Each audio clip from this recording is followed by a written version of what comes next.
Welcome to the Alpha Human Podcast. I am your host, Lawrence Rosenberg, and our guest for this episode is Chris Cavallini.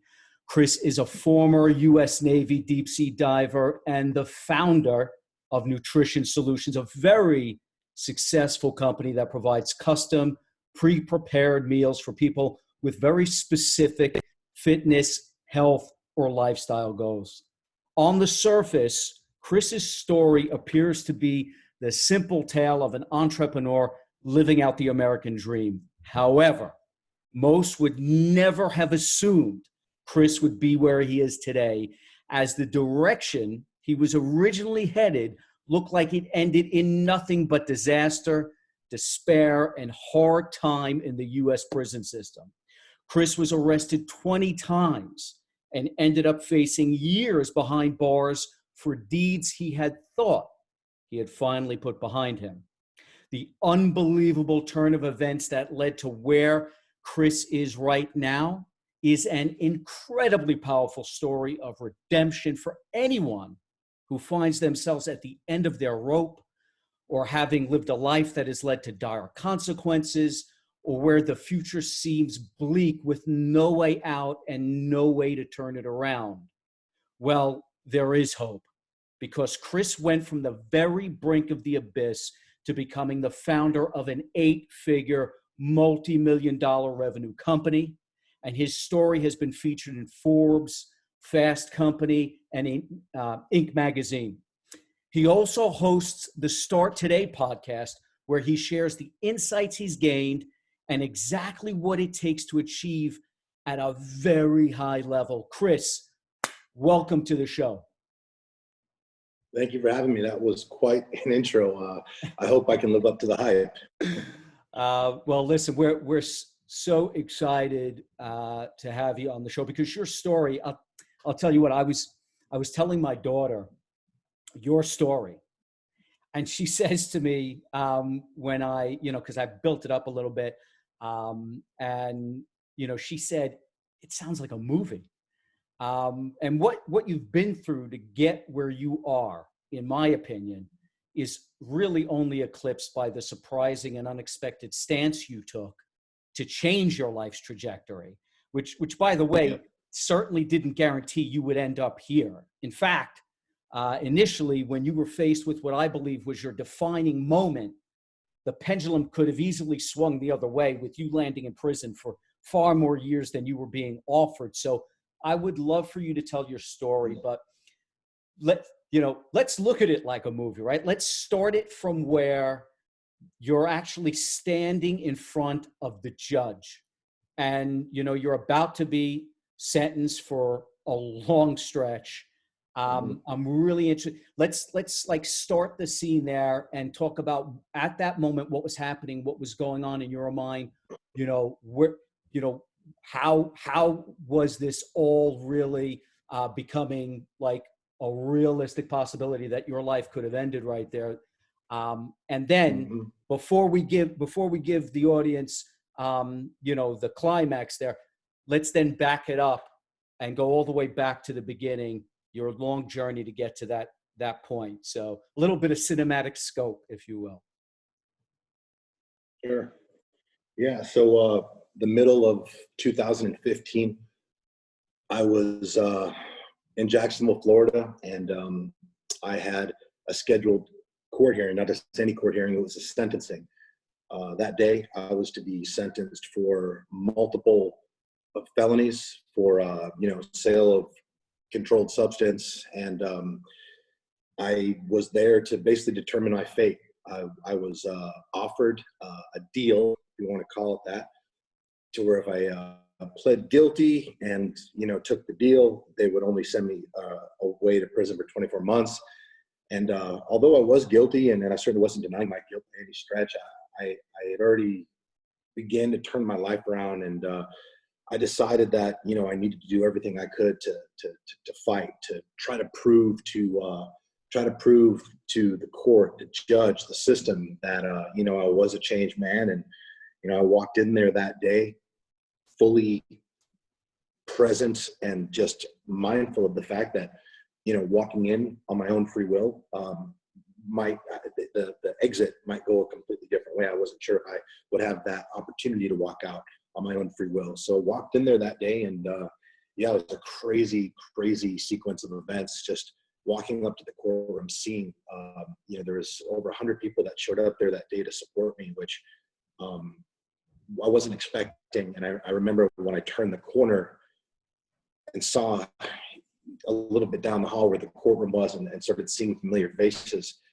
it was just a very overwhelming moment. I was just overcome with emotions and just pride that, regardless of what happens that day or what was about to happen, and where this journey was going to take me, that I was a very fortunate individual. I was blessed, and to see people there that day, that for me just validated that. A lot of uncertainty leading up to that date, but the day come, and basically walked in the courtroom, took my place, and they started the court proceedings, and basically the judge started listing off my crimes, and basically she would go one by one. I think there's 3 or 4 different charges, and she was basically just acknowledging that I was fully aware of what I was there for, and that I was aware of the potential punishments for each.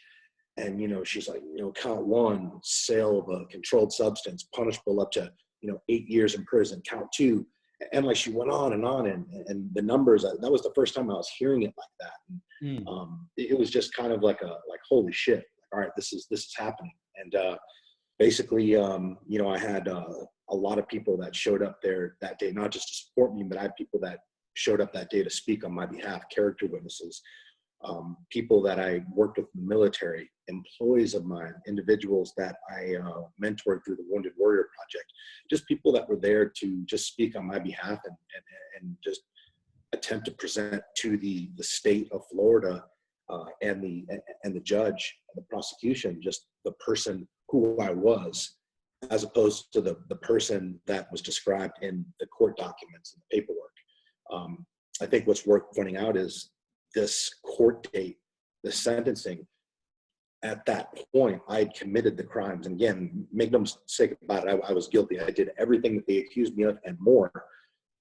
I was there for crimes that had been committed 3 years prior. Mm-hmm. So this whole thing kind of came back.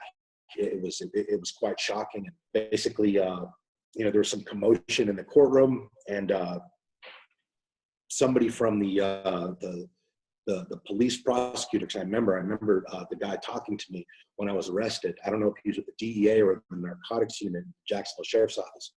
He came in the courtroom as after it already began, and he talked to somebody at on the prosecutor's bench, and then they went outside, and then my attorneys followed them outside, and they came back in, and then they go up to the judge, and there's like commotion going on, and I'm just like, what the fuck is going on right now? And again, I have friends and people who are there to support me, employees like behind me, so I'm trying to keep a good posture and just act like I'm not just scared shitless, which I was, of course, wouldn't be in that situation. So it was a very just kind of like overwhelming, rapidly evolving a sequence that was unfolding in front of me, and basically they all ended up at the bench, and they were going back and forth, and inevitably the judge asked my attorneys if she could address me, and basically he said yes, and the bailiff told me to stand up,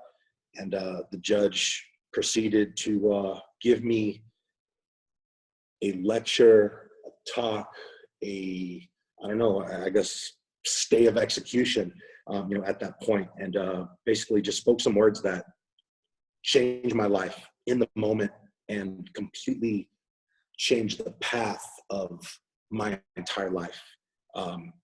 How significant at the time, I had no idea, but that day, without question, was not only a defining moment. I believe that was the day that I was actually born. I believe that was my real birthday. That day and that outcome and where we went from there, basically was the catalyst for everything that's happening now. So, well, I mean, also, what everyone should know is that it's even more profound that you had pled guilty. So it's not like you were waiting to hear, your fate. You had pled not, not guilty, and there was a trial, and we were waiting to hear. You went in there, and you like, I did it. I'm pleading guilty. I'm taking responsibility, and Yes. like, you're pleading guilty. That's it. They offered you a deal, and like, Yeah. you're pleading guilty.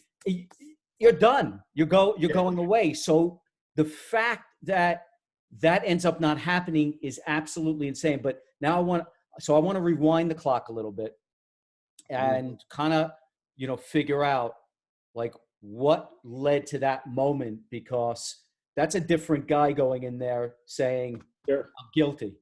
Right? That's not what led you there. You said it was 3 years later from stuff you had done before. You were a different guy. So how did we get there in that courtroom? Yeah. So, I mean, I didn't have a traditional childhood. I'm 37 years old now. I, my mom, like, she had me when she was super young. She was 16. My dad took off before I was even born. My mother had a lot of problems. She was an addict. She was not stable, mentally, financially, emotionally. So she clearly was not in a position to be the caregiver for a baby. She was a baby herself, and one with a lot of problems. So, you know, due to that situation and that dynamic, I didn't have a traditional childhood. I got removed from her care very early on, and spent some time in foster homes. Ended up back with her briefly, and then just some things unfolded where it just was no longer an option for me to go back. And I didn't have my father around. Obviously, as I mentioned, he left when my mother was pregnant, and just having just a turbulent youth, just not having stability and structure,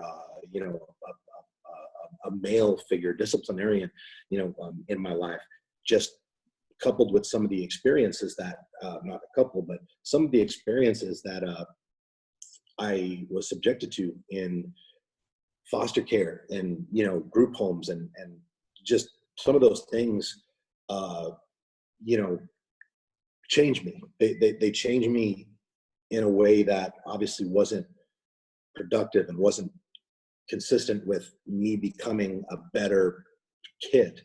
They changed me. They skewed my outlook. I was a very, very angry, a very insecure, very pessimistic kid. I didn't, I didn't know any other way.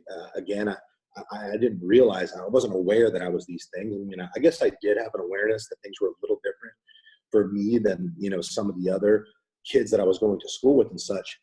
But I was just angry. I was bitter, and just not a very happy kid. And those traits, those attributes, those characteristics escalated and started leading me into doing other things as I got older, and had platforms where I could like act out and do things to create and put attention on myself, which, again, we all have the need for significance. It's an essential human need.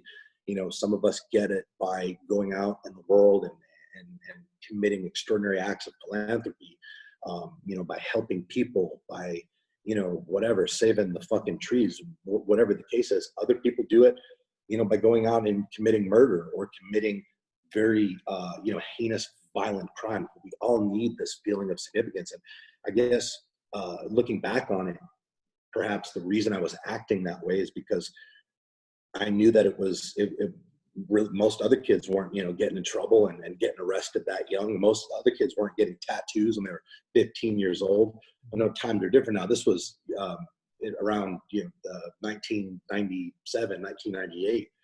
So I was trying to do things to be significant, and it just so happened those things weren't really good for me and my cognitive development. So basically started getting arrested, was arrested 17 times prior to my 18th birthday. Ultimately, the state of Massachusetts got sick of my shit, and I was given an ultimatum to either go to jail or join the military. which I opted with the latter, joined the military. And for the first time in my life, I was in a situation where I had purpose. I had structure. I had real, true significance. I was very proud of what I did when I served our country. I was a Navy deep sea diver. I was in a very elite community, and I guess I knew that. I knew that going in, that it wasn't like the normal, like, just normal branch of the military. You're in a very elite community amongst other, special operators, and I knew that it was a privilege for me to be in that situation and in that position. And to that point in my life, by a landslide, that was the most significant thing that I'd ever accomplished. It was the thing that I was most proud of. So, spent 5 years of my life in that community and just grew up a lot. I started learning about the importance of discipline, attention to detail, about taking pride in your work, and just overall, like, the importance of having a mission and just doing what needs to be done to accomplish that mission at all costs. And that was a really good thing, having that structure, having that discipline, having these people that, I was the youngest guy from the time that I checked into my command to the time that I checked out. So having all these older, more experienced, more educated, and just people who I looked up to as mentors, being around them, it was like the perfect recipe for somebody like me who came from the circumstances that I did. I made the poor decision to get out in 2006. I made the decision to get out again. Like, at the time, I know what I was saying, but looking back on it now, I think that the reason I decided to get out, even though, because I loved what I did and I was, just in a good place, very proud and all that, I would have had to leave Jacksonville, Florida, where I was. I would have had to, every however many years, to 2, 3, 4 years, you have to switch duty stations. And I had developed a home in Jacksonville, and it wasn't like a home per se. Right. It was Jacksonville was home. I had met some good people. I created a positive association with my environment, and for the first time in my life, I had that. And I wasn't willing to let that go and potentially go somewhere else where it was, not the same, or I regressed and I didn't feel good in my environment. I lived that way for many years, and it just wasn't something I was willing to do. So I stupidly made the decision to get out with no like real plan. I didn't have like a lot of money saved, and I just thought that I would figure it out. And basically what that was, not just getting out of the military, it was basically, a kid with a turbulent youth and a troubled past and all these like lingering issues that have just been, suppressed temporarily, Mm-hmm. to go from basically having structure, purpose, discipline, and a mission like one day, and then a little next day losing all of that. And that was very tough for me, and I regressed very quickly, slipped back into some of my old patterns. I was working in a strip club, like, to make cash, and just living a lifestyle that was not just consistent with moving forward and growth and just developing myself. And again, I wasn't concerned with any of those things, but that was just the case. And ultimately, I just got sick of that. The strip club, I didn't like the way that I felt when I was in there. The vibes, just dealing with some of the people and the customers, just that lifestyle in general. It wasn't for me, so I decided to quit, and made the brilliant decision to quit the strip club to start selling drugs. But, yeah, it's a true story, and again, I let that be a testament. I mean, not laughing and minimizing, what I did. I've paid for my crimes on levels that would take a whole other podcast to speak on.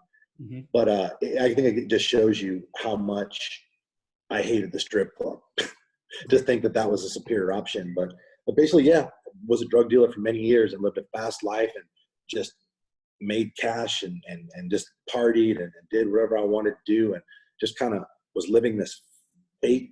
I created this fake persona and lived this fake life. And the thing is, the fake persona that I created, I liked that person better than I liked my former self. So I guess that's kind of how I like validated it in my mind. But Right. the problem is, like, it wasn't really who I was. Like, some of the things that I was doing, some of the ways that I was acting, like I sometimes I would feel inside like just something that just didn't feel right, and not feel in alignment. And that could be very, very harmful and just toxic to your psyche and to your overall, like to your physiology. And, eventually, I was getting a little older and just looking at the world a little different.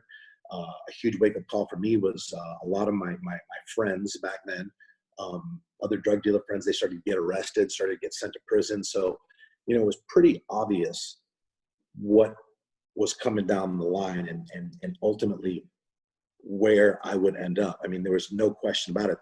The Jacksonville Sheriff's Office, to their credit, they did a really, really good job of literally sending all of my crew to prison. I mean, all of us sold different drugs, and one by one, they snatched people up and put them behind bars.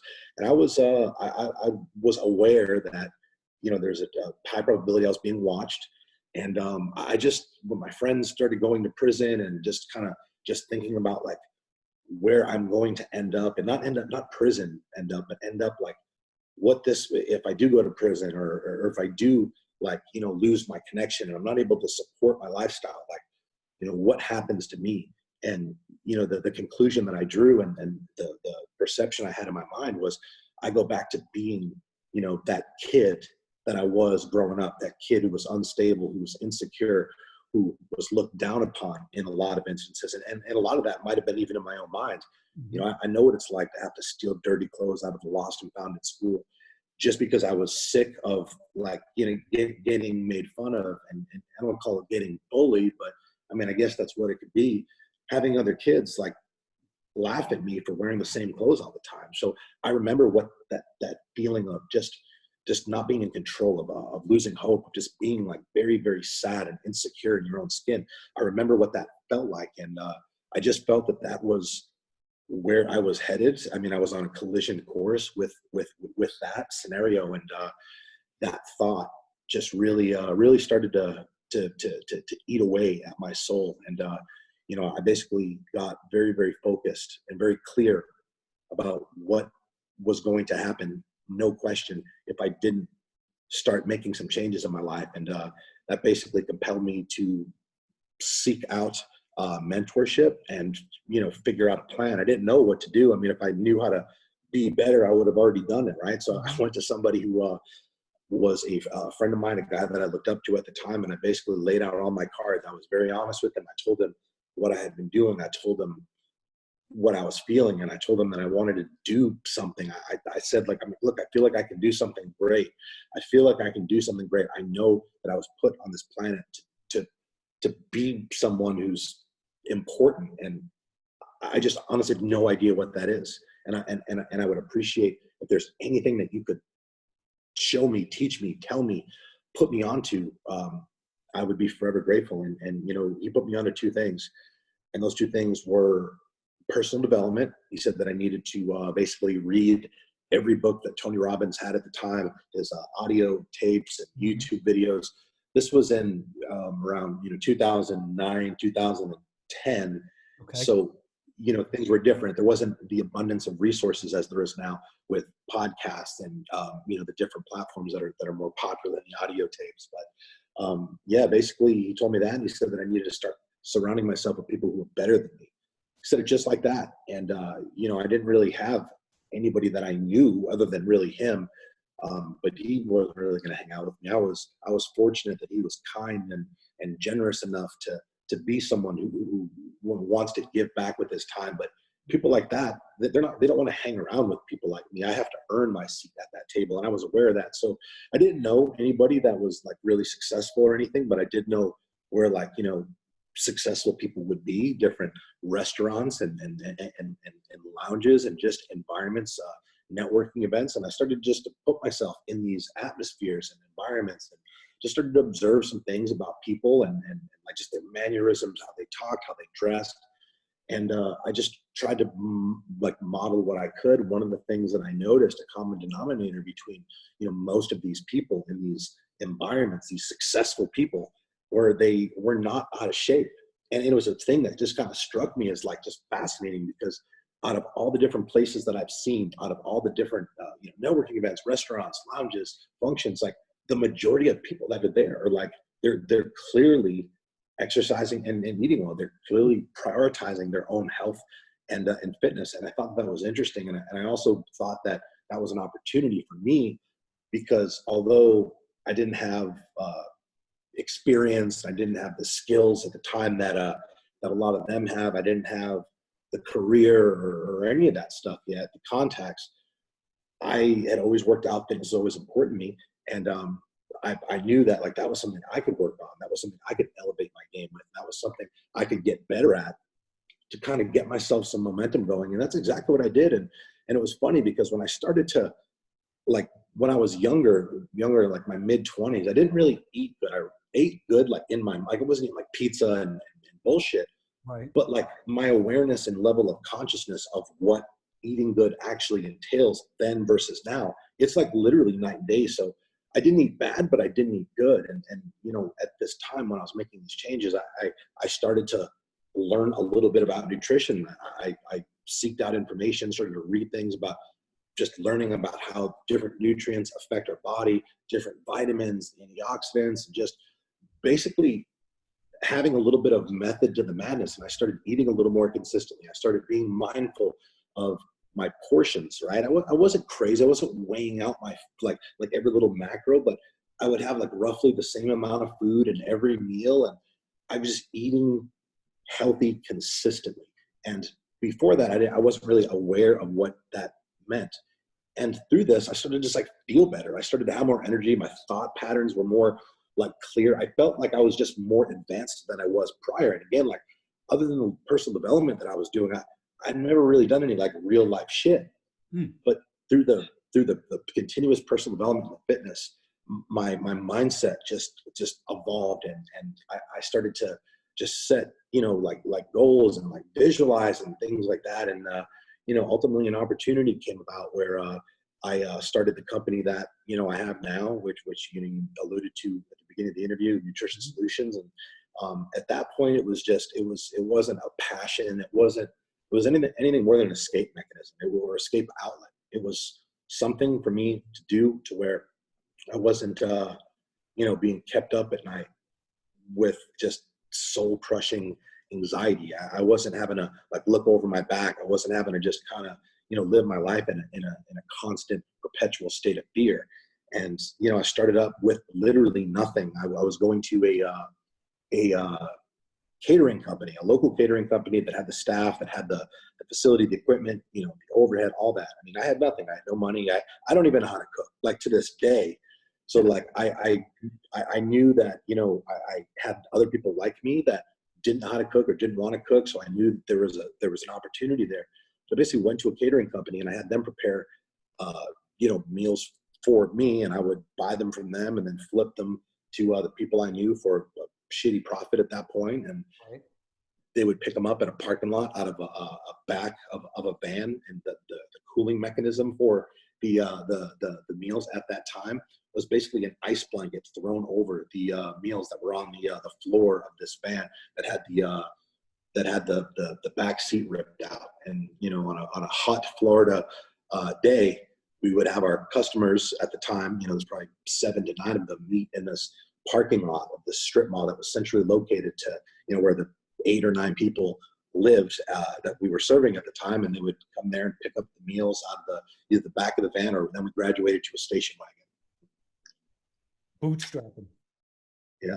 So that's how it began. And you know, just like anything, like you put in the work and you focus on improving, and provided you're actually doing that and not just saying that, like, you will improve. So a few years went by, and, you know, I graduated from the parking lot to, you know, started to hire my own staff, started to, you know, just develop like an actual company ecosystem, like structure. When I started the company, I didn't have a website. We didn't have a logo. We didn't have a credit card merchant. Like, it was just cash business. Everything was like done on a like Excel spreadsheet. So, you know, grew the company to that point, and, you know, it was doing okay. I mean, okay to my standards then, not so much now. And we were making progress, and you know, one day, out of nowhere, at this point, you know, I'd been away from my drug dealing days for a long time, I mean, for years. It'd been 3 years. I was able to successfully transit completely out of that lifestyle, and although times were tough with business and it was just always stressful and it was so new, it just, again, like it was something I felt good about. I didn't, have to lie to people about what I was doing anymore. I wasn't kept up with the anxiety. The anxiety that I was kept up with was a little different now, but I was just in a better place. And ultimately, one day, in 2015, again, I was about 3 years into my business, 3 years since I had turned my back on, my former life and selling drugs. The Tampa Police Department, couple of narcotics detectives showed up on my doorstep and served a warrant for crimes that were committed 3 years prior. And that situation, again, like completely flipped my life upside down. And that's ultimately, what we were talking about at the beginning of this. I had made a lot of changes, not just with going from being a drug dealer to like a legitimate businessman. I was working on becoming a good person. My focus is always to be a good person, way be ahead or before being a good businessman. I think if you are a good person, you will be a good businessman. And I don't necessarily mean like a not nice guy. I think sometimes people get confused between like a nice guy and a good person. I wanted to be a good person. I wanted to, give more than I took. I wanted to be someone who put other people ahead of myself. I wanted to be somebody who helped other people when I could. And I wanted to be somebody who just lived his life in a state of gratitude. And I guess I became aware through, I've read over 1,000 books to this day, but early on, I read something somewhere that basically I decided to adopt and hold on to. And to this day, I still live my life kind of under this code.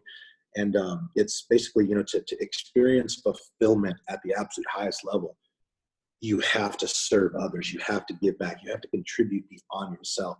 It is not psychologically or physiologically possible to experience fulfillment at optimal levels unless you're doing things for other people. And I really held on to that. I thought that there was just so much, so many shitty things that I'd done in my lifetime at that point that I just had a lot of bad things I needed to make up for. And I just started doing that stuff initially. And it was just like such a powerful, enlightening experience, because I realized that like with the people that I was helping and then like the good that I was doing in the world, like as weird as this sounds and as selfish as this is going to sound, like it was actually helping me more than it was helping the people or the charities and organizations. And I obviously that's the fulfillment. And it just allowed me to move forward. And no matter how bad and how hard life got, I honestly, which it did, of course, with this court case, I honestly believe that, when you do good, they talk about the law of attraction. Mm-hmm. When you do good, good things come back to you. And I think people miss out on a lot of opportunities because they believe that they're going to do good for something or someone and that it should come right back to them, like right there, right then from that person. And that is just not the way that it works. The good that, we do, it's going to come back. It's going to come back when we really need it. All right. Not when we want it, not when it's most convenient.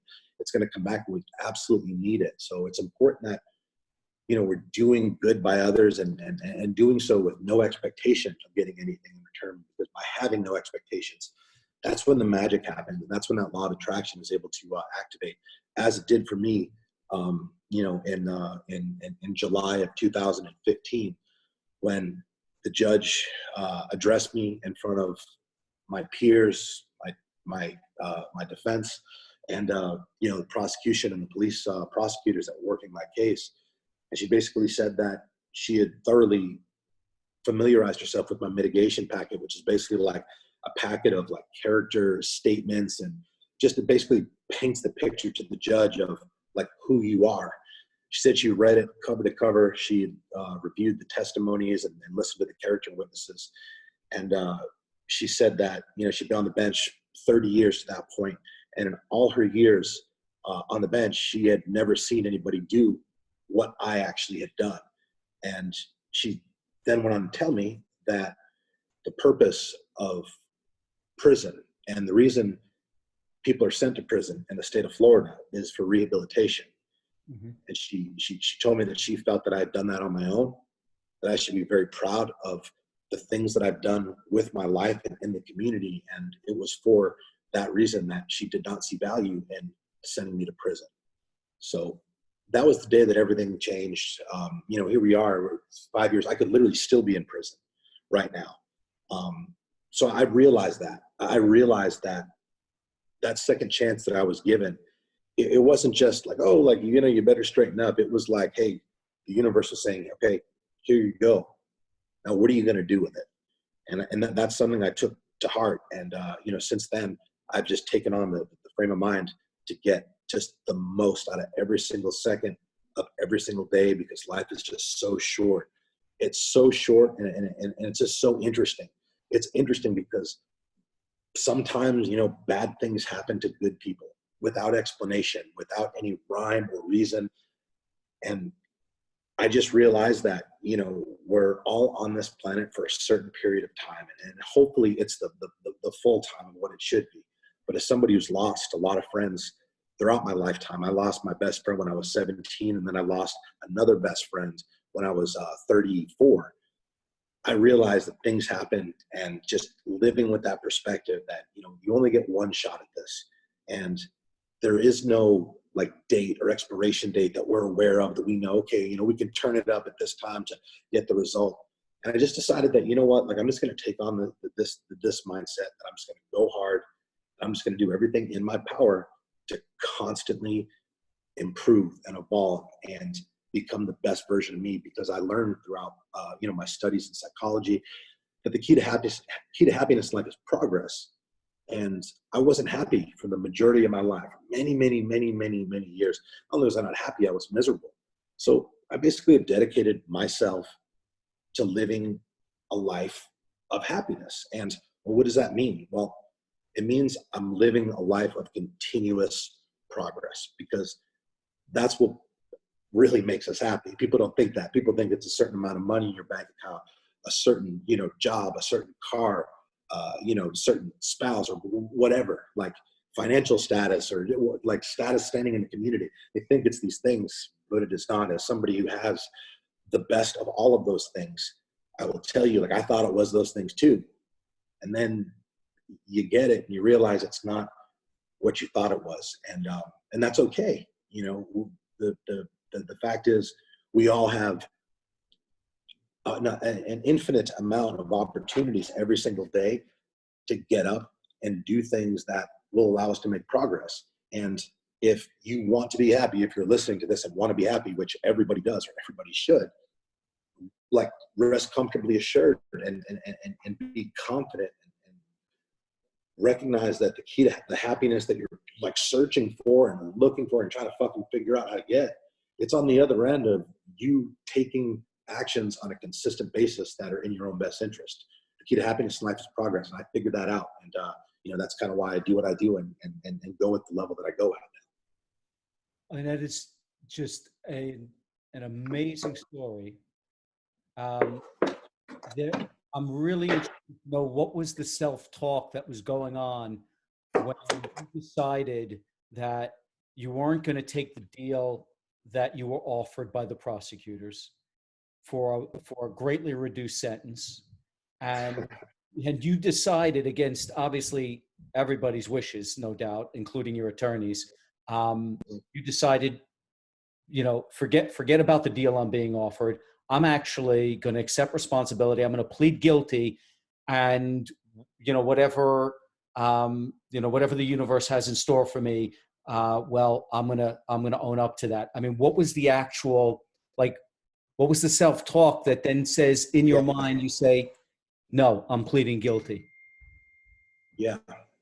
So when I got arrested, they made it very clear they wanted me to snitch. A friend of mine snitched on me, and that's just normally how it works. Like, when people get caught up, they start telling on all their friends just to save their own ass. And Right. I had made a lot of changes in my life to that point to become a better person, and it all started with me taking responsibility over my past, over, what has happened, over the shitty things that I've done, and taking responsibility not to let it define me in the present, and allow it to motivate me in a sense, to serve as a driving force and catalyst to motivate me to be better. And I had to take responsibility over my past in order to create a better future. So I just had a really positive association with taking responsibility, because it allowed me to make a remarkable transformation in a pretty short period of time. Mm-hmm. So when they were trying to get me to snitch, I just couldn't even for a second entertain the thought. And I respectfully told them, appreciate it. I just, it's not anything that I can even sit here and consider. I would rather literally sit in a jail cell and go to bed every night with a smile on my face than, be on the street just knowing that I destroyed somebody's life because I wasn't man enough and just willing to be held accountable for my own actions. So it's just not something that was just in my DNA. And, for that reason, I declined the offer. And then that's when they tried to come down really, really hard. My bail was $500,000 again. Like the amount of time trying to give me for the charges just wasn't very consistent with what it normally is. And yeah, but it is what it is. It was all part of what needed to be done, and they did what they felt they had to do. But at the end of the day, I put us in that position. So, okay, so the judge sees in you something she's probably never seen before. In fact, very few people have ever heard of such a story where, someone owns up like that. And now you walk out of there, you're a free man, you have your whole life ahead of you. And I guess, you've now gone on to build a really great company. I want to kind of get into some of, your philosophy and your approach, because, I listened to your podcast. I've listened to a lot of the episodes. Oh, cool. Thank you.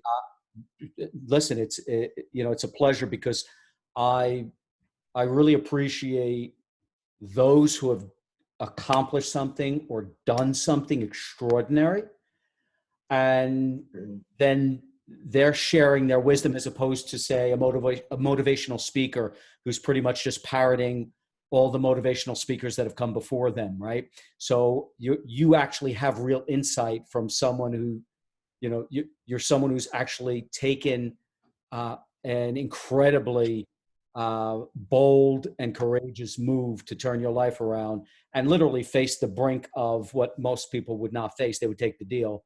And you got your second chance, and then you've gone on to build a great company. So I want to pick your brain a little bit for our audiences. Yeah, please, let's go. Fantastic. So, you talk about your problems are your opportunities. I've heard you, I've heard you talk about that. So what does that mean? What does it mean your problems are? How is a problem actually an opportunity? Well, the biggest mistake people make as it relates to problems is operating under the flawed belief system that they shouldn't have any. Problems give us purpose. They give us the ability to learn, to grow, and to improve. Without problems, there can be no growth. So the issue with that word is the association that people have when they think about it, and where does that come from a very early age. They don't tell you that in school. In elementary school, when you're learning about the word problems, you're reading a textbook definition, they're giving you examples of what problems mean in the literal world, and at no point are they going to tell you that problems are opportunities. Problems are needed for growth. Problems are what's going to distinguish like people who live average lives from people who go and just change the fucking world. So problems, there's always opportunity in problems, and it's either a learning opportunity where you do something and something doesn't go the way that you want it to go. You now then have that knowledge and are one step closer to the sought after outcome that you're looking for. Or problems are basically an indication, an alarm. Basically, the universe kind of tapping you on the shoulder and being like, "Hey, something ain't right, and we gotta fix it." And by doing that, by fortifying that issue, you're going to get into a better place. See, when problems come up in business, it's not like normally situations where, okay, here's this problem. Now we have to do the work to resolve it. We've done the work to resolve it. And now we're back to normal. It doesn't normally go like that. Normally, you'll be at a certain point, you'll kind of dip down because of this problem. Okay. You then invest resources and energy figuring out a solution. And that solution typically doesn't just bring you back to par levels, but it'll bring you actually to the next level, a level that you have otherwise never been to. So every time that, celebrate adversity is a core value at my company. Okay. This is how much I believe in the things that I'm saying, because without problems, there can be no growth. Like, if you're going to go to the next level, like in life or business, you're gonna have to do shit that you've never done before. If you're doing shit that you've never done before, there's a high probability, like remarkably high probability, that you're gonna fuck something up. You're gonna do something and you're not gonna get the result that you're after. And like, of course that's gonna happen. You've never fucking done it before. People get so wrapped up in, when they have problems and something doesn't go right the first time, they get so wrapped up in that one failure and so fucking scared to take like action because, it hurt a little bit. Oh, it stung a little bit. You lost a little money. Your pride, your ego got hurt. You have to, and again, that's all because of the neurological connection that people have with that word problem. People think that they shouldn't have them. So when they do occur, it basically, I guess, short circuits our brains and kind of disrupts our thought process. We have to develop a positive association with the word. I love problems because problems give you the opportunity to get better as a company, as a team, as an individual. And look, like, the only way that we're going to move forward is by capitalizing off of the opportunities that life will throw our way, or the ones that we create. And the fact is, amidst every fucking problem is opportunity, and we have to, when those opportunities come along, you got to just grab them by the fucking throat and hold on for dear life, because if we don't, somebody else will. Yeah, that's really strong.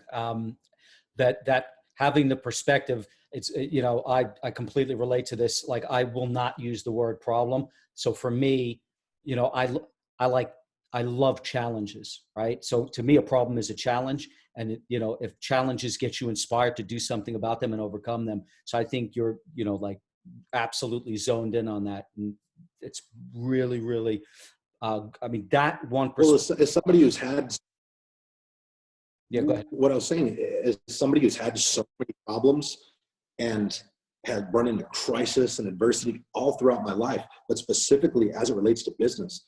For many years, I didn't look at it like that. I looked at it the same way most people do. It's like, why is this happening to me? And this person's fault, and that person's fault, and why me, why me? And then, like, although I might have done some complaining and thought like a little negatively, I didn't quit, and I would always figure it out. I mean, it might have been painful, it might take a long time, but I always figured it out. And then after doing it that way, like handling it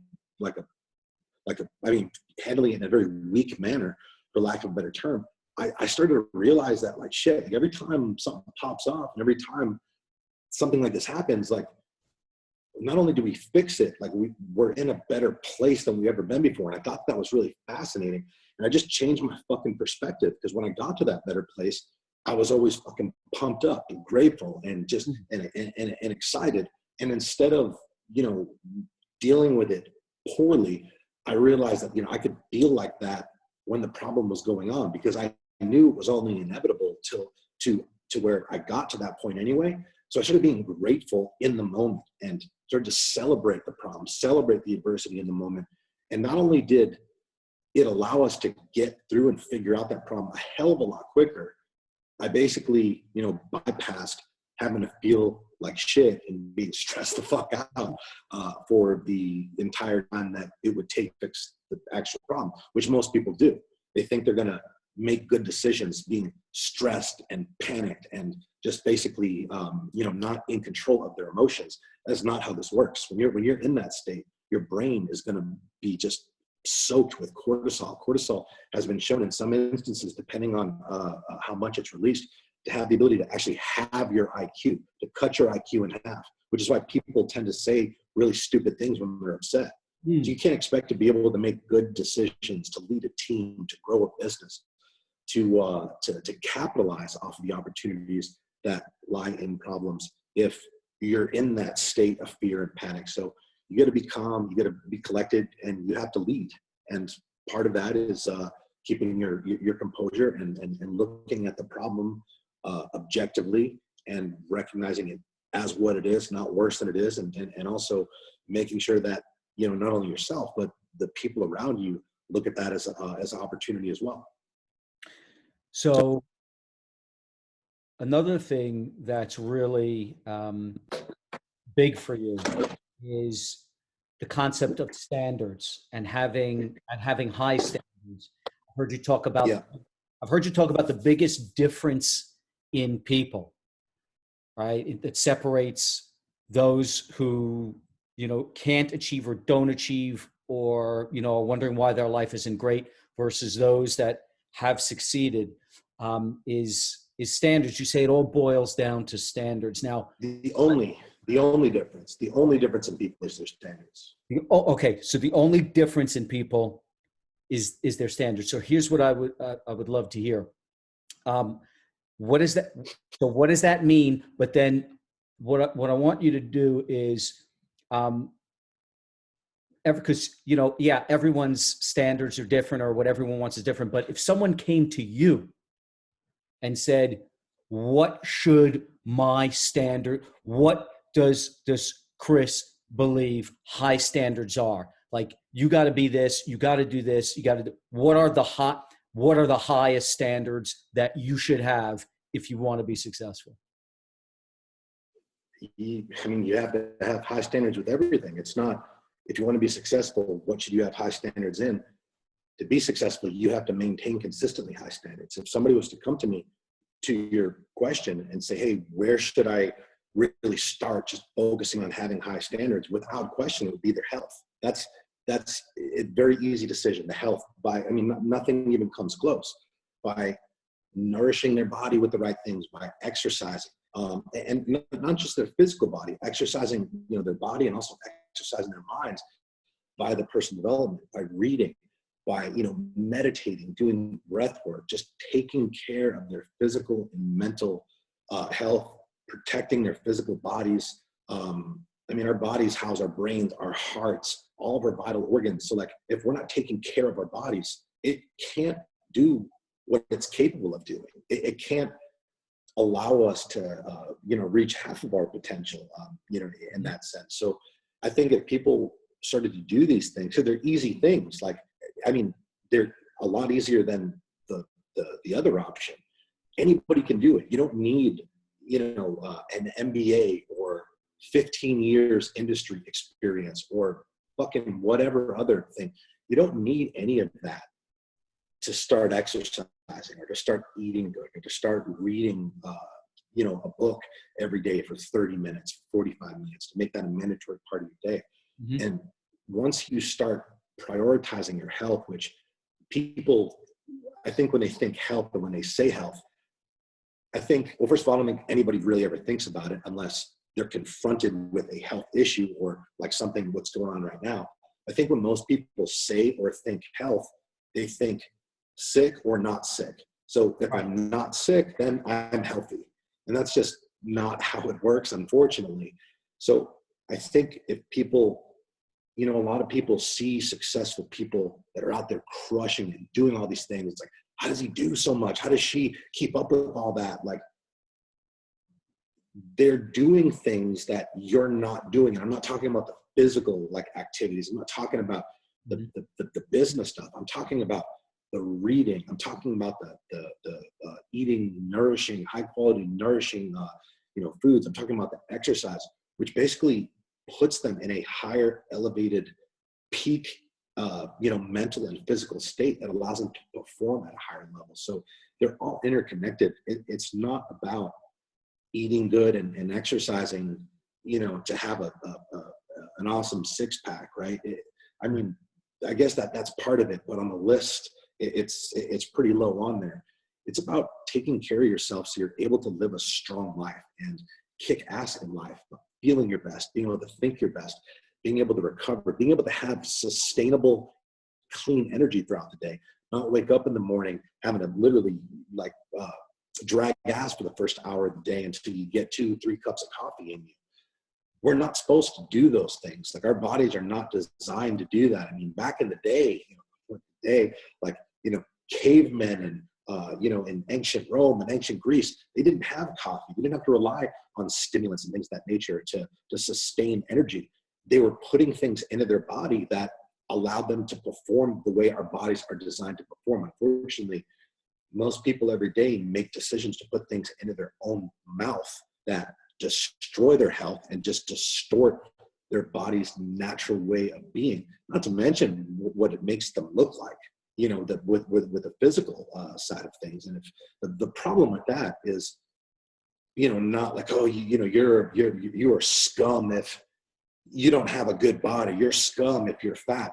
That is not what it is. The problem with that is when you are overweight and you are significantly obese and all that, not only are you not healthy, you're not mentally healthy either. Your confidence is gonna take a hit. You're gonna have very, very low self-esteem. You're gonna have a significantly higher rate of depression and suicide. And these are all things that are gonna impact and roll over, carry and filter into every other area of life. So without question, if it was someone looking to figure out where to get started, it would be that. And to also be open-minded about the fact that the things that you think that it's going to benefit, it will do that stuff. But the things that really matter, the things that are the most important, most impactful, like they aren't things that you can think of. It's things that you just have to experience.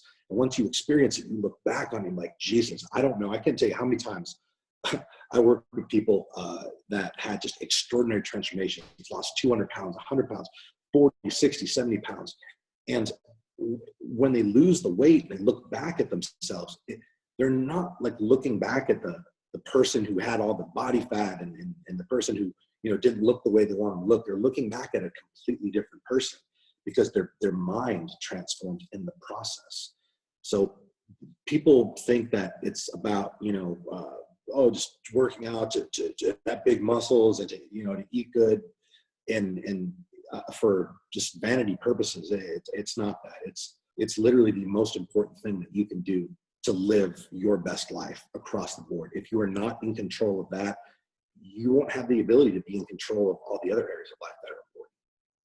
So that makes so much sense because from that, everything else, starts to fall in line, because if you're not willing to accept, a poor physique, if you're not willing to accept crappy food, everything starts to change. That's absolutely huge. It must be, so you have a company that is growing, it's doing really well. You talk about progressing.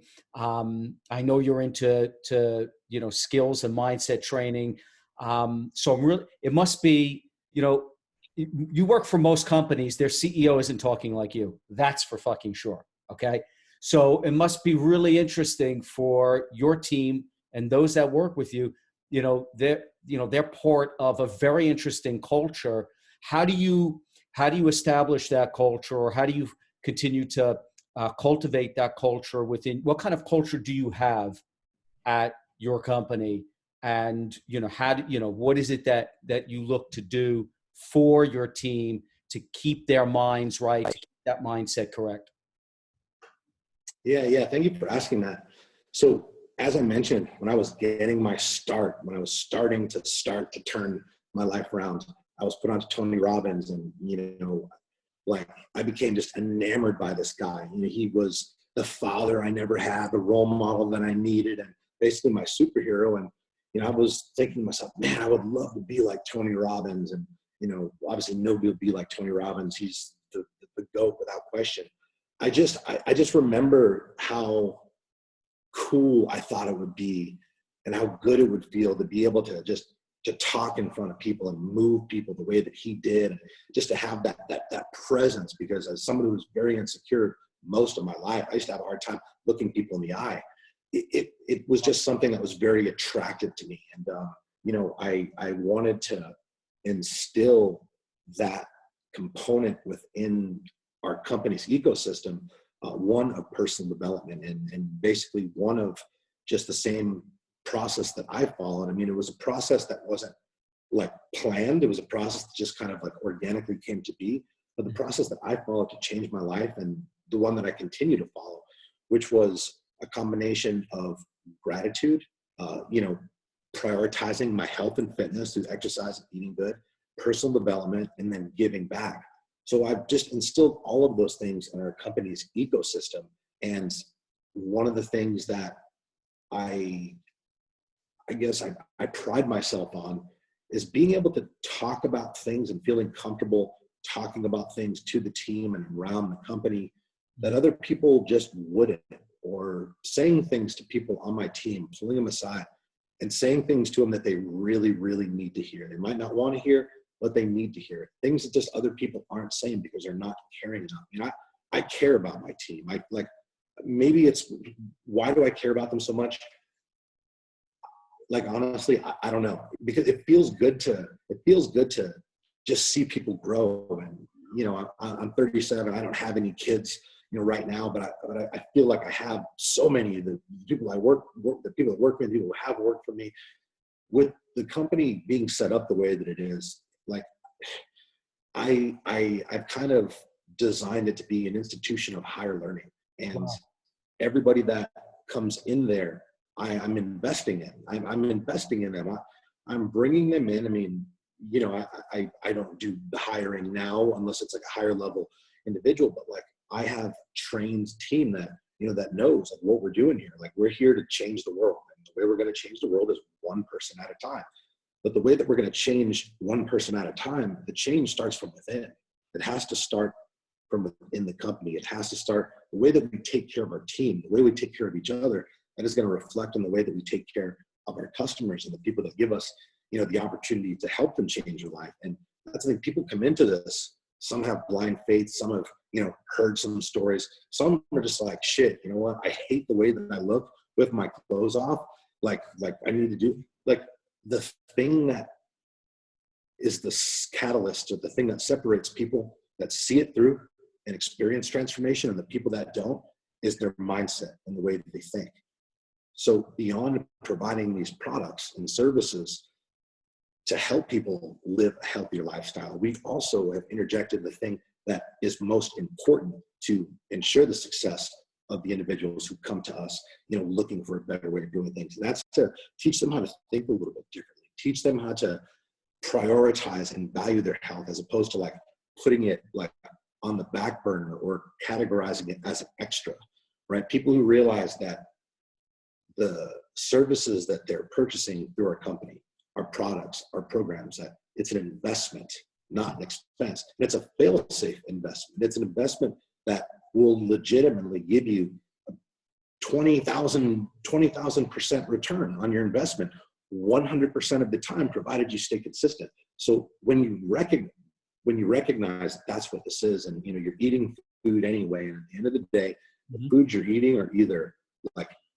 preventing or curing disease or feeding it. Like, there's literally no happy medium.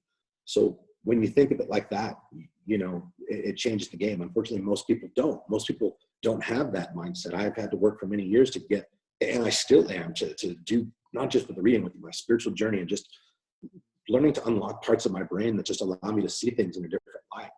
And I am fully well aware that most people don't think like that. I mean, 3/4 of the adult population in this country are clinically classified as overweight or obese.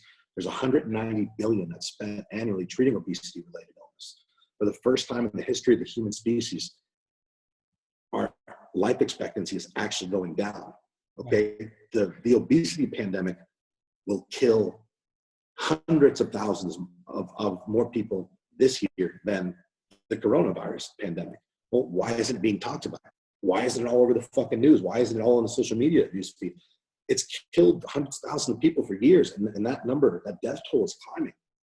It's big business, though. The obesity pandemic is big business. 190 billion treated on medication and procedures and all that. Not to mention, the fat burner and all this horse shit that, people want to sell you a dream through a pill. Like, it's big business. So like, people just have to be aware. And I feel that I have responsibility to wake as many people up as possible. And sometimes I'm not very gentle about that. And it's only because I care. I genuinely believe the world would be a better place if more people were fit. It's powerful. It's really powerful. I know we're running out on time. I just want to ask you two more questions. Yeah, man.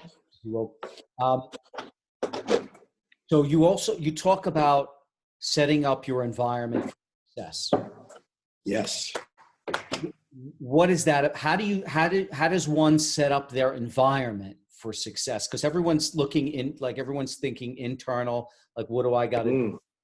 Well, how does your environment, how does that work? Okay. I guess, I'm going to use a couple just drastic analogies to just give you some perspective. Okay. Like, let's say, you're driving down the highway and you haven't seen an exit for a gas station in 50 miles, and you have to take the piss of all pisses, legitimately. Like, your bladder is about to explode, okay? Finally, you see an exit, you pop off the exit, stop at the gas station, run up to the bathroom, open the door, okay? In the first bathroom, you walk in and you're just hit with this, like, revolting scent of just foul death, right? The bathroom is disgusting. It's dirty. Like, there's piss all over the toilet seat, toilet paper halfway in the water, halfway hanging out. And you go to the bathroom and get a little bit of your piss on the seat. Okay. Do you think you're going to clean it up at that point? Like, with the circumstances that I just mentioned, would you wipe that piss up? Honestly, Not at all. Not at all. You wouldn't. No way. Right. So let's say that same scenario, you go up to the bathroom, you open it, and you're met with this just amazing, just aroma, like tropical breeze. You walk in to what looks like the cleanest bathroom that you have ever been in, right? There's like little mouthwash cups and little mints and trays, and everything is just clean and just pristine.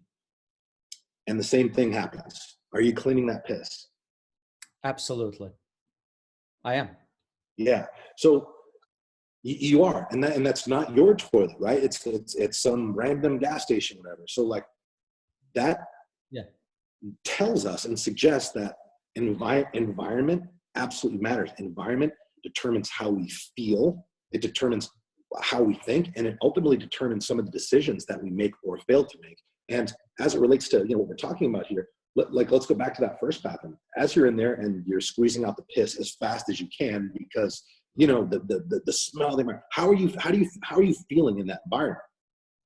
Right, you're feeling filthy. You feel you want to run. You want to get that. You feel uncomfortable. You feel gross. You're starting to feel a little angry, right?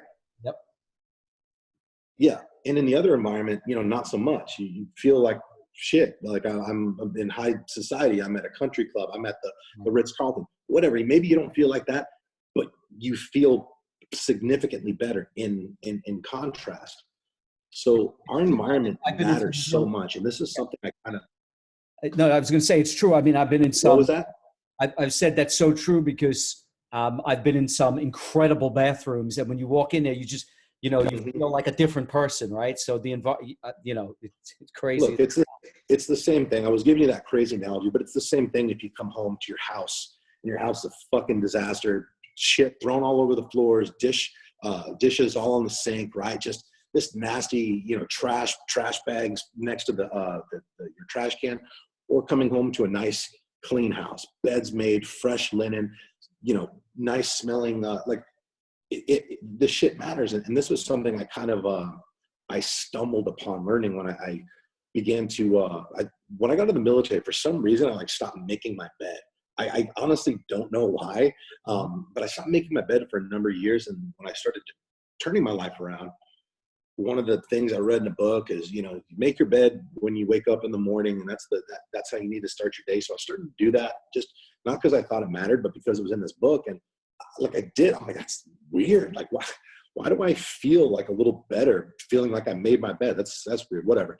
So then I kind of took that into with my vehicle, and I started to do the same with my vehicle. I used to like pride myself on, and again, I didn't have a nice vehicle at the time. I didn't have a nice place at the time, but I would pride myself on keeping my vehicle interior and exterior clean. And then again, I felt a little better. I felt like I had more energy. And when I had more energy, I was able to do more things. And this has been like a 10-year, like progressive journey as far as setting my environment up for success. I mean, currently, you know, whether it's my home or the office or the offices of all of my executives, I have rosemary, eucalyptus, and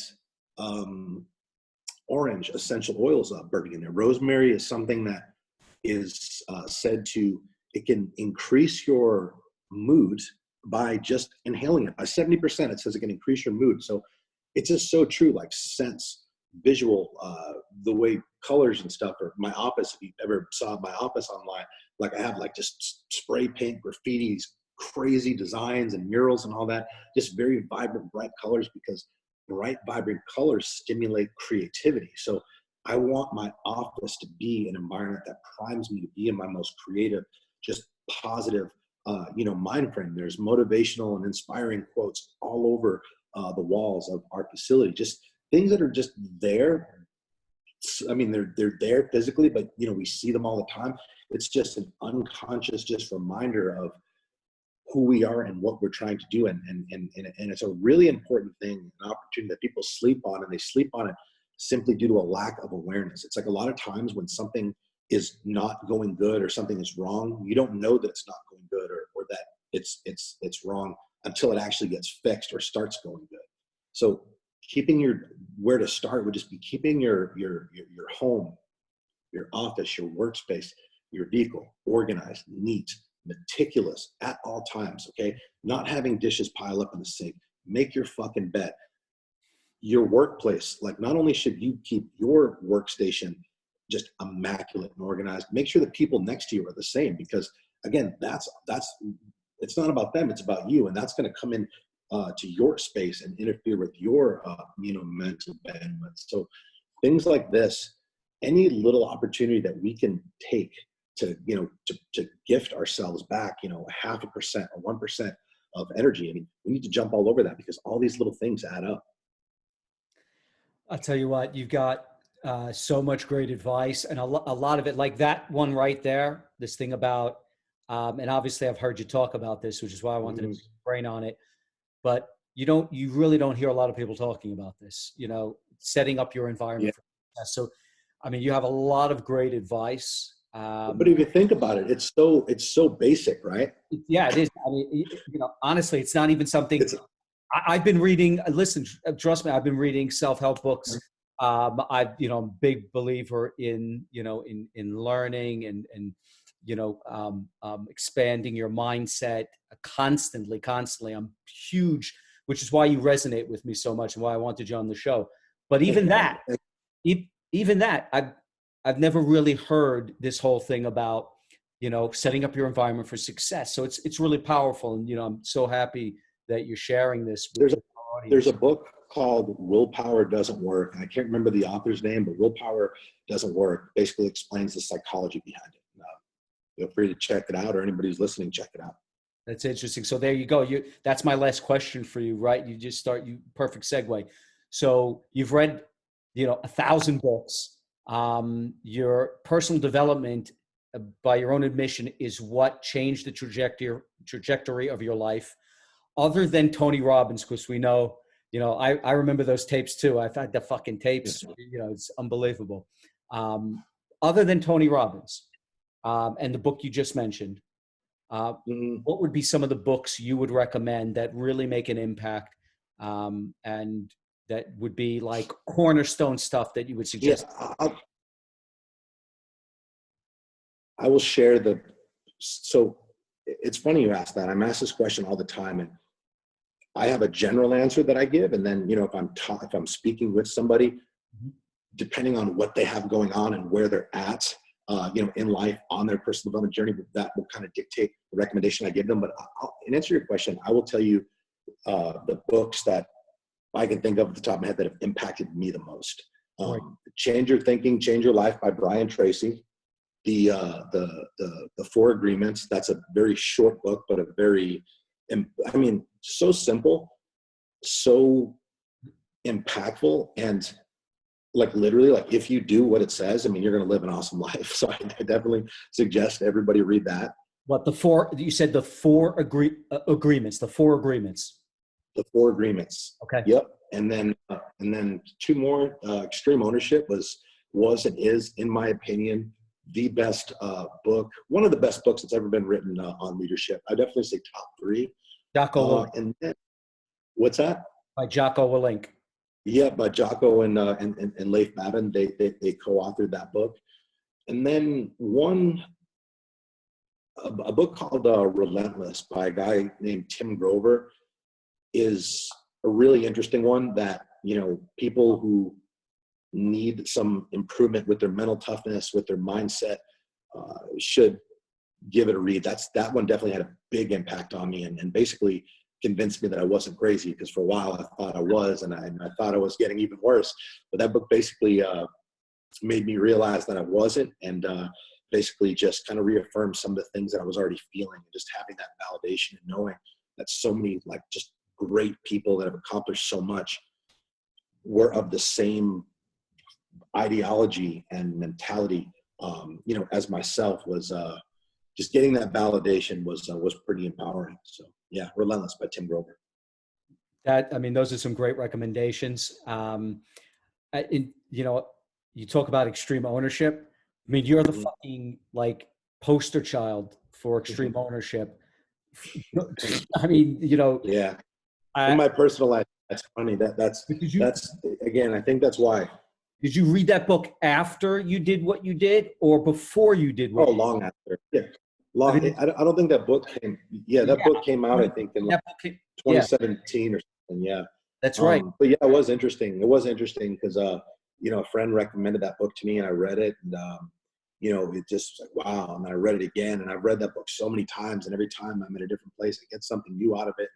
It's just a really effective, impactful, important book that anybody can relate to, whether in business or life, on leadership. And, we're all leaders. That's the thing. You don't have to own a business or be a manager of people or whatever, be in a business having a position of leadership. We're all leaders. Most importantly, through the actions that we take or don't take, that are on plain display for the people around us, our friends, our family, our loved ones, our coworkers. We have a responsibility to lead by example, to live our best life, to always do our best, and to make the most out of the one and only time that we'll have on this earth. The fact is, I mentioned this earlier, life is short and it goes by quick. And the sooner you get in the game, the sooner you realize that it's a gift. Every day is a fucking gift, and we have to do what we can, which is a lot, to leave the world a better place than we found it. That's something I think people need to take a little more seriously. Amazing, Chris. I'll tell you right now, you got to write a book. You got to write a book about your journey, and then throughout that journey, the lessons that that have come out of that journey that people can apply. Thank you so much for sharing your time with us. Thank you. Absolutely phenomenal insights and advice from you. Where can, if our fans and listeners want to learn more, where can they go to find you? Yeah, all my social medias are at Chris Cavallini, Cavallini, and the podcast, Start Today podcast, my podcast. And if you like, the vibe and the message and the delivery and all that, you can check my team and I out on, any platform where you find your podcast. So brilliant. Chris, thank you so much. Yeah. Thank you. I wish you it was fun. Success, man. Continued success. You as well. Appreciate you. Thank you for coming on. Thank